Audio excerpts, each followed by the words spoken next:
Good morning, traders. John Caruso coming to you here for the morning of June 16th with your currency outlook. But first, we'll take a look back at the Fed announcement on Wednesday.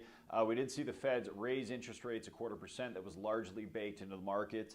However, they did revise inflation expectations lower, and they also left growth expectations relatively unchanged.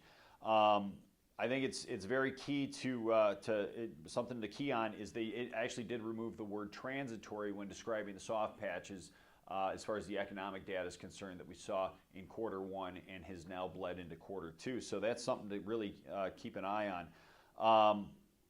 They also, Janet Yellen in her speech, she did keep the door open for possibly 3 more interest rate hikes between now and the end of the year. I actually do find that highly unlikely, but she did keep the door open for that. So what happened? We did see big intraday reversals in a lot of markets, specifically the currencies. We did see the US dollar reverse off of the lows roughly around 96.50, and we saw more follow through the next day. We did see the dollar actually push higher.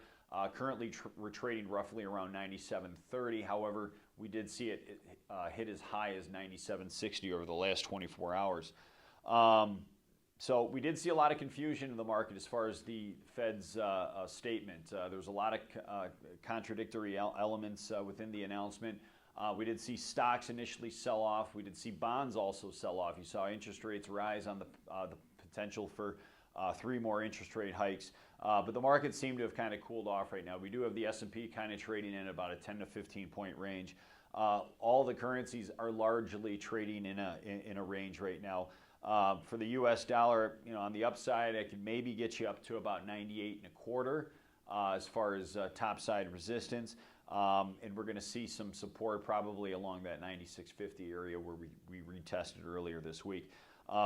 Inversely, the euro currency, we're currently trading roughly around 123.29 on the September contract. Today, all contracts are being rolled from June to September, so make note of that.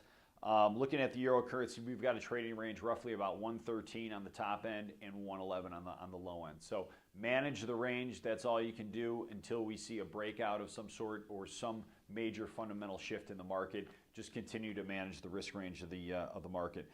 Looking at the Japanese yen, we saw big liquidation in the Japanese yen. That kind of lost its luster as far as a safe haven currency after the Federal Reserve and the US dollar rallied. So US dollar rallying, putting pressure on the yen.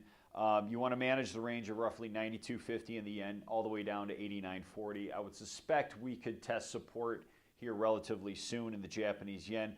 We're currently trading roughly around 90.53. So if you want to hit on some of the other currencies, if you're looking for trade recommendations at the desk or whatnot, feel free to reach out to me at 1-800-669-5354, or you can shoot me an email. Thanks.